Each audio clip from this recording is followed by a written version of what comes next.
Les droits de douane viennent d'exploser aux États-Unis. Plus 50% sur tous les produits venant de Chine, 46% pour le Vietnam, 37% pour le Bangladesh. Et pour les vendeurs e-commerce qui importent d'Asie comme nous, c'est un vrai tremblement de terre.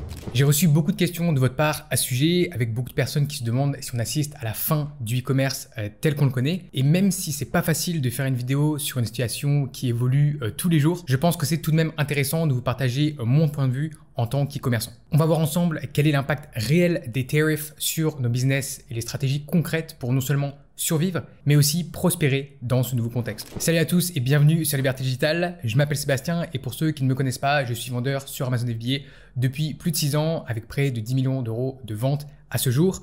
Et comme vous, mon business n'est pas épargné par ces nouvelles. En effet, Trump a choqué l'économie mondiale le mercredi 2 avril avec ses annonces de droits de douane extrêmement élevés. Et certains y voient une simple tactique un peu brutale pour négocier de meilleurs accords commerciaux, quand d'autres imaginent le pire et le début d'une guerre commerciale cataclysmique pour l'économie mondiale. Coup de bluff ou non, les marchés financiers se sont effondrés, craignant un risque de guerre commerciale prolongée avec la Chine, surtout après la réponse de Xi Jinping qui n'a apparemment pas l'intention de se laisser faire. Et la situation évolue tous les jours, on voit l'UE qui tente de négocier un accord de libre-échange, tandis que pour la Chine, on parle maintenant de tarifs, de droits de douane qui vont jusqu'à 104%, ce qui commence à faire quand même beaucoup. Mais revenons à ce qui nous intéresse.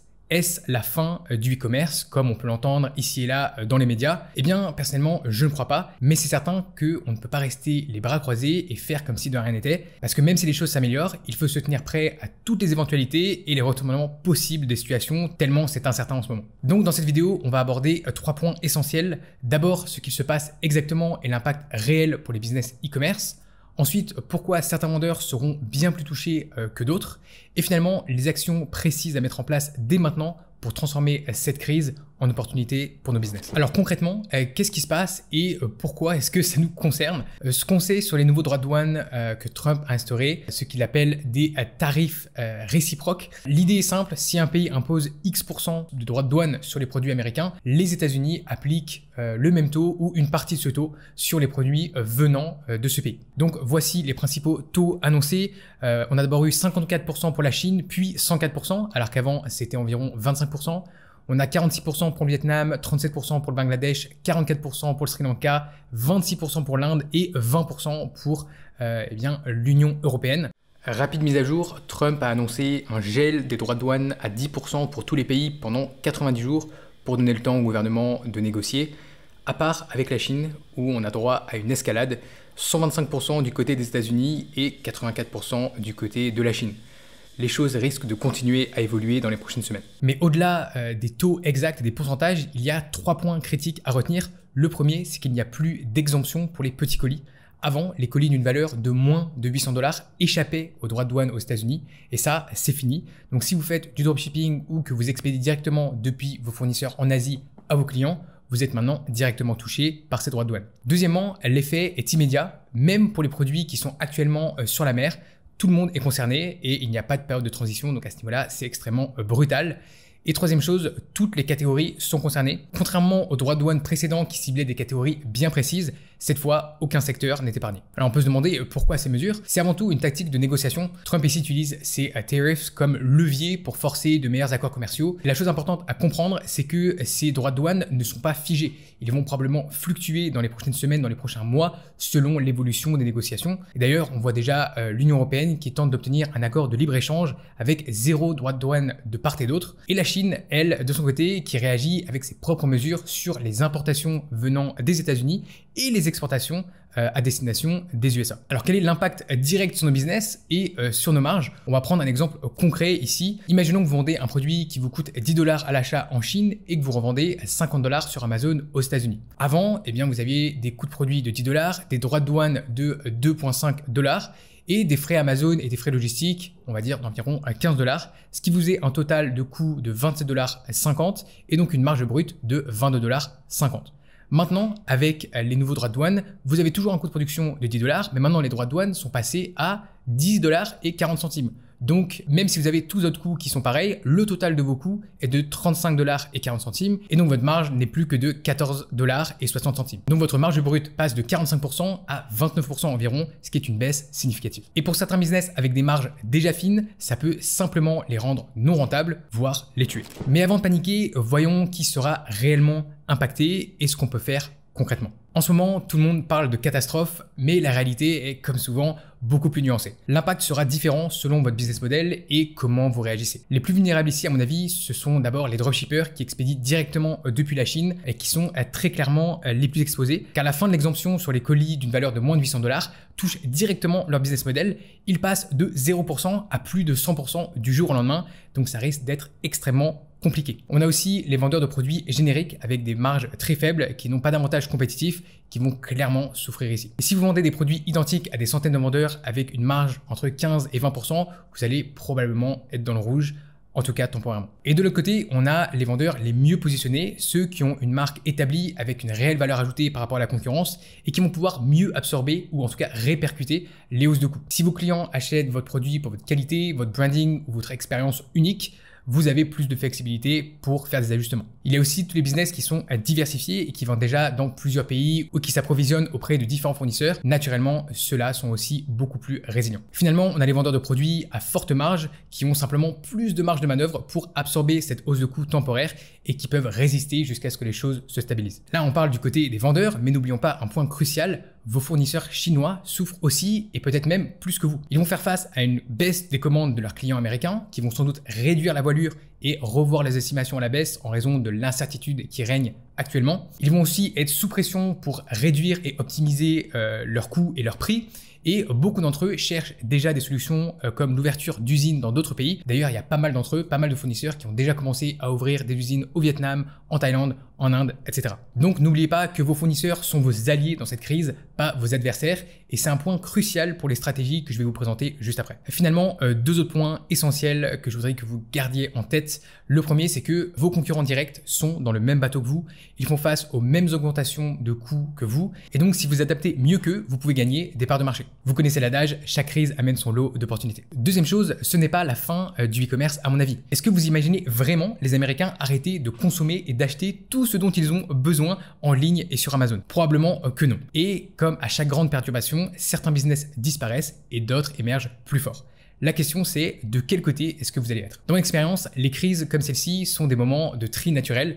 Les business les plus fragiles disparaissent, ceux qui s'adaptent survivent et les plus agiles prospèrent. Alors maintenant, voyons les stratégies concrètes pour non seulement survivre, mais tirer parti de cette situation. Qu'on soit clair, ni vous ni moi n'avons d'incidence sur les droits de douane et l'issue d'une potentielle guerre commerciale entre la Chine et les États-Unis. Alors concentrons-nous sur ce qu'on peut contrôler en mettant en place des actions concrètes dès maintenant. Numéro 1, à travailler avec vos fournisseurs, pas contre eux. C'est le moment de renforcer votre relation avec vos fournisseurs, pas de les abandonner lâchement. Vous pouvez proposer un split the difference, c'est-à-dire demander à votre fournisseur une réduction temporaire en tout cas sur le prix d'achat pour partager le poids de ces nouveaux droits de douane. C'est ce que je viens de faire avec un de mes fournisseurs principaux. Il a accepté une réduction très temporaire de 15% sur le prix unitaire, ce qui n'est pas rien, car pour lui, il préfère garder un client régulier avec une marge certes réduite que perdre complètement les commandes. Deuxième chose, vous pouvez aussi vous renseigner sur les actions de leurs autres clients. Demandez aux fournisseurs que font vos autres clients, surtout les clients qui sont américains, face à cette situation, parce que parfois, d'autres personnes, d'autres vendeurs vont avoir des idées auxquelles on n'aurait pas forcément pensé. Et la troisième chose, ça va être d'explorer les autres usines de vos fournisseurs. Il y a beaucoup de fournisseurs chinois qui ont déjà ouvert des sites au Vietnam, en Inde ou dans d'autres pays. Donc, ça vaut le coup de demander et de s'informer pour savoir si une délocalisation de la production est possible dans le cas où les choses venaient à dégénérer. Deuxième chose à faire, optimisez vos produits sans toutefois sacrifier la qualité. Ici, ce que je vous recommande de faire, c'est de travailler avec vos fournisseurs pour réduire les coûts intelligemment. Vous pouvez par exemple changer certains matériaux. Si votre produit utilise de l'aluminium qui est assez cher, vous pouvez peut-être le remplacer par l'acier pour réduire les coûts et avoir un impact minimal sur le produit. Pour un produit principalement en nylon, vous pouvez peut-être regarder du côté du polyester qui est une alternative en général moins coûteuse. Donc ici, le but, c'est de voir ce qu'il est possible de faire sans toutefois affecter la qualité du produit. Et finalement, on peut aussi simplifier certains aspects. Est-ce qu'il y a des fonctionnalités ou des éléments décoratifs que votre client n'apprécie pas particulièrement sur votre produit et qui n'apportent au final que très peu de valeur? ça, c'est le moment de couper pour optimiser vos coûts. Et au final, cette annonce de droits de douane, c'est le déclencheur idéal pour qu'on se penche tous sur certains de nos produits existants afin d'optimiser nos coûts de production et de garder l'essentiel pour préserver la qualité et l'expérience client. Troisième chose que vous pouvez faire dès maintenant, c'est vérifier vos codes HTS qui déterminent le taux des droits de douane qui sont appliqués à votre produit à l'importation. Et ici, une petite différence peut avoir un impact majeur. Donc, je vous encourage à aller sur le site officiel et vérifier le code exact de votre produit. Vous pouvez aussi vérifier le code avec votre fournisseur et demander à votre transitaire, à votre freight forwarder, quels sont les codes utilisés par d'autres clients pour des produits similaires. Parce que parfois ici, un simple changement de matériaux peut changer la classification du produit et pour les prochains droits de douane, eh bien, ça peut faire toute la différence. Donc pendant cette période, rien ne doit être laissé au hasard. C'est le bon moment pour repasser sur tous ces petits détails opérationnels et logistiques qui ont au final une importance capitale quand on fait du e-commerce. Numéro 4, analysez votre rentabilité produit et par produit. Je pense que c'est un bon moment pour faire un audit complet de votre catalogue. Et pour ça, le mieux, c'est d'utiliser un calculateur de coûts pour déterminer l'impact exact des droits de douane sur chacun de vos produits. Et vous allez pouvoir identifier les produits qui vont potentiellement devenir non rentables et ceux qui gardent une bonne marge malgré tout. Vous allez aussi pouvoir décider quels produits vous pouvez potentiellement abandonner, quel prix augmenter et comment, et concrètement où concentrer vos efforts. Donc cette analyse va vous donner une vision plus claire pour prendre des décisions stratégiques plutôt que de réagir dans la panique. Et toutes ces actions à court terme vous permettront de gagner un temps précieux pendant que vous mettez en place des changements plus profonds à moyen terme dans votre business. Une fois que vous avez mis en place ces actions immédiates, il est temps de penser plus stratégiquement. Ce sont des actions qui vont prendre quelques mois à mettre en place, mais qui peuvent être nécessaires pour la pérennité de votre business. La première chose ici, ça va être de diversifier vos sources d'approvisionnement. Alors concrètement, est-ce que vous pourriez sourcer dans un autre pays que la Chine ? Ici, le but, ça va être d'identifier les pays qui sont spécialisés dans vos types de produits, parce que chaque pays a ses forces. Par exemple, on va retrouver l'Inde pour tout ce qui va être textile, cuir, bois. On va retrouver le Vietnam pour l'électronique, pour les vêtements de sport. Il y a aussi le Mexique qui est proche des États-Unis et qui est idéal si vous avez des produits lourds ou volumineux. On a aussi des pays comme la Turquie, le Bangladesh. Voilà, ça dépend un petit peu des produits que vous vendez. Et ce qui peut être intéressant ici, c'est d'analyser les leaders dans votre marché. Donc on imagine que vous vendez des fers à lisser ou des sèche-cheveux. Eh bien, vous pouvez aller espionner la chaîne logistique des plus grosses entreprises qui sont leaders du marché, comme une entreprise comme Dyson par exemple, grâce à un outil gratuit qui s'appelle Import Yeti. Parce que ce qu'il faut savoir, c'est que les données d'importation sont publiques aux États-Unis. Avec ce logiciel, vous avez accès à toutes les informations, depuis quel pays une entreprise comme Dyson importe, quels sont les fournisseurs qu'elle utilise, les codes HTS, bref, vous avez vraiment tout. Et vous pouvez aussi voir quelles sont les autres entreprises qui importent depuis ces mêmes fournisseurs. Donc je vous recommande vivement d'aller y jeter un œil pour voir un petit peu que font les leaders dans votre marché. Ça peut vous donner des idées de pays dans lesquels vous pouvez potentiellement sourcer vous aussi vos produits. Si vous décidez d'aller sourcer dans d'autres pays pour diversifier vos sources d'achat, mon conseil, c'est de commencer petit et de ne pas transférer toute votre production d'un coup. Commencez par une petite commande test pour évaluer la qualité, la fiabilité et la communication. Deuxième chose, eh bien, ça va être de calculer précisément vos coûts d'importation par pays. Et il ne suffit pas de comparer les prix de production. Ici, vous devez calculer le coût total qui inclut alors forcément les coûts de production du produit, mais aussi les frais de transport qui sont souvent plus élevés depuis d'autres pays par rapport à la Chine. Forcément, les droits de douane spécifiques au pays, les délais de production et d'expédition, mais aussi tous les risques liés à la logistique et potentiellement les risques politiques que peut avoir ce pays. Donc pour ça, ce que je vous recommande, c'est d'utiliser un calculateur de coûts complet pour comparer objectivement les différentes options et choisir la meilleure solution pour vous. Par contre, il faut aussi considérer les compromis au-delà simplement du coût, parce que la Chine offre des avantages uniques qu'il faut prendre en compte au-delà des droits de douane. Par exemple, en Chine, il y a une infrastructure qui est prête avec Alibaba, des réseaux d'approvisionnement,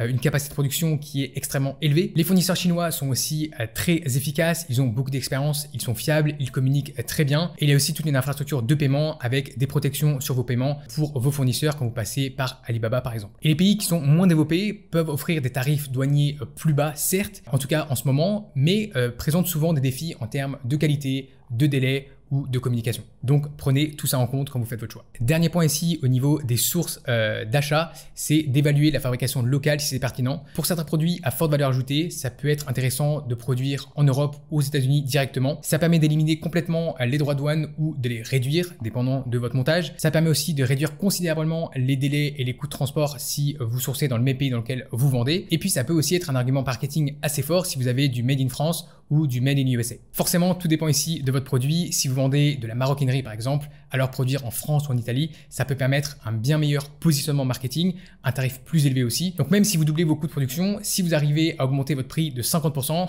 eh bien ça sera très rentable. Les crises sont souvent des accélérateurs de transformation. Alors voici quelques pistes pour repenser fondamentalement votre business et le rendre plus résilient et rentable sur le long terme. La première chose que vous pourriez faire ici, c'est de diversifier vos marchés de vente. Je pense que ce n'est pas une bonne idée de dépendre uniquement d'un marché comme le marché américain. Je vous encourage à explorer d'autres marketplaces. Il y en a plein sur Amazon, il y a toutes les marketplaces européennes, il y a le Canada, il y a l'Australie, il y a le Japon, il y a les Émirats. Bref, ici, la diversification géographique vous protège des politiques commerciales ou des changements qu'il peut y avoir dans un seul pays. Et à titre d'exemple, 70% du chiffre d'affaires de mon business est généré en dehors des États-Unis. Donc, l'impact des droits de douane sera largement amoindri sur le business au global. Vous pouvez aussi développer votre présence sur d'autres plateformes comme TikTok Shop par exemple, où les frais sont actuellement à très bas, entre 5 et 6% par rapport à 15% sur Amazon. Ce qui forcément aide à réduire les coûts et donc votre marge. D'ailleurs, j'ai fait une vidéo sur l'opportunité que représente TikTok Shop pour les vendeurs Amazon. Allez la voir si vous ne l'avez pas encore vue, c'est vraiment maintenant que ça se passe. Deuxième chose que vous pouvez faire, c'est créer un réel avantage concurrentiel. Parce que être en concurrence frontale avec d'autres vendeurs et se différencier par le prix, c'est toujours une mauvaise idée. Mais ça l'est encore moins quand vos marges sont réduites et sont impactées. Donc je vous conseille de sortir de ce schéma toxique grâce à ces trois approches. La première, c'est de développer des produits vraiment différenciés. Au niveau du design, au niveau des fonctionnalités uniques, au niveau de l'ergonomie. Deuxième chose, ça va être de créer des barrières d'entrée pour votre produit avec des brevets, des designs exclusifs, une technologie propriétaire par exemple. La troisième chose, ça va être de construire une marque forte au travers de votre branding, d'une expérience client exceptionnelle et d'un très bon positionnement dans le marché. Et tous ces éléments-là, ensemble, vont vous donner ce qu'on appelle un pricing power, c'est-à-dire la capacité à fixer vos prix sans être dicté par le marché et par la concurrence. Et quand vous pouvez augmenter vos prix de 10% sans perdre vos clients, une hausse des droits de douane, même temporaire, devient bien plus facilement supportable. Si on reprend le même exemple où vous vendez un produit pour 50 $ aux États-Unis, avant les droits de douane, vous aviez une marge brute de 22,50 $. Avec les nouveaux droits de douane, mais sans pricing power, c'est-à-dire sans la capacité d'augmenter votre prix, eh bien votre marge brute tombait à 14,60 $. Mais si vous avez un certain pricing power justement et que vous pouvez augmenter votre tarif de vente de 10% et que vous vendez pour 55 $, alors votre marge remonte à 19,60 $, donc vous avez largement amorti le choc. D'ailleurs, on a récemment ajouté une masterclass et un module bonus sur la différenciation produit, le design industriel et la propriété intellectuelle avec un expert pour vous aider à vous différencier et à créer des produits réellement uniques sur Amazon. C'est disponible aux membres de FBA Accelerator, mon programme avec lequel j'accompagne les entrepreneurs à développer leur marque e-commerce sur Amazon. Je vous mets le lien en description pour en savoir plus. Une troisième stratégie que vous pouvez adopter, c'est de vous concentrer sur des produits avec une plus forte marge. Et là, c'est peut-être le moment de repenser un petit peu votre gamme de produits, parce que quand on vend des produits chers, on a forcément plus de marge de manœuvre. Un produit que vous achetez 50 $ et que vous vendez 250 $ vous laisse plus de marge pour absorber les frais de douane et d'autres hausses de coûts que si vous achetez un produit 5 $ et que vous le vendez 25 $. Il y a aussi l'option de vendre des produits premium parce que les clients des segments premium sont souvent moins sensibles au prix et plus fidèles à la marque et cherchent avant tout la qualité plutôt que le prix le plus bas. Il y a aussi l'option de vendre des produits exclusifs. Si vous êtes le seul à vendre un certain produit, vous avez forcément plus de liberté pour ajuster vos prix. Et là, je vous renvoie à la section sur les partenariats avec vos fournisseurs parce que tout se négocie en business. Stratégie numéro 4 ici, c'est d'investir dans l'automatisation et l'efficacité de votre business. Pour réduire vos coûts opérationnels, vous pouvez automatiser vos processus, la gestion des commandes, le service client, le marketing, mais aussi votre logistique avec la réduction des frais d'expédition, l'optimisation de vos emballages et évidemment l'amélioration de votre marketing, de vos taux de conversion. Parce que si vous avez un meilleur taux de conversion sur votre page produit, ça vous permet de dépenser moins en publicité pour le même résultat et de globalement vendre plus avec une meilleure marge. Je parle de tout ça en beaucoup plus de détails dans FBA Accelerator. Quels sont les outils à utiliser pour optimiser toutes vos opérations. J'espère que toutes ces stratégies pourront vous donner des idées d'amélioration et d'optimisation dans votre propre business. En tout cas, ce sont les choses qu'on va retravailler et qu'on va mettre en place dans mon business dans les semaines et les mois qui arrivent. Vous l'aurez compris, ces nouveaux droits de douane aux États-Unis ne marquent pas la fin de l'e-commerce à mon avis, mais plutôt un changement d'approche qui nécessite une adaptation de notre part. Et au final, les business qui vont vraiment souffrir sont ceux qui étaient déjà fragiles, ceux qui étaient basés uniquement sur l'arbitrage de prix sans valeur ajoutée, ceux qui dépendent entièrement d'un seul pays ou d'un seul marché, ou encore ceux qui fonctionnent avec des marges extrêmement fines. Mais pour ceux qui sont prêts à s'adapter, je vois une véritable opportunité de construire des business plus solides et diversifiés, de se démarquer face à une concurrence moins agile et de développer des avantages compétitifs durables. Rappelez-vous que les périodes de bouleversement créent toujours des gagnants et des perdants. La question c'est dans quel camp est-ce que vous voulez être? À chaque grande crise économique, soit 2008, le Covid et maintenant celle-ci, on voit des entrepreneurs se lamenter et dire que cette fois c'est la fin. Tandis que d'autres se retroussent les manches et transforment ces obstacles en opportunités. Personnellement, je préfère être dans ce deuxième groupe et j'espère que vous aussi. Merci d'avoir regardé cette vidéo. Si elle vous a été utile, n'hésitez pas à la liker et à vous abonner à la chaîne. Et bien sûr, partagez dans les commentaires juste en dessous vos propres stratégies face à cette situation. On est tous dans le même bateau en ce moment et on a tout à gagner à partager nos expériences. Et sur ce, je vous dis à très vite pour une nouvelle vidéo.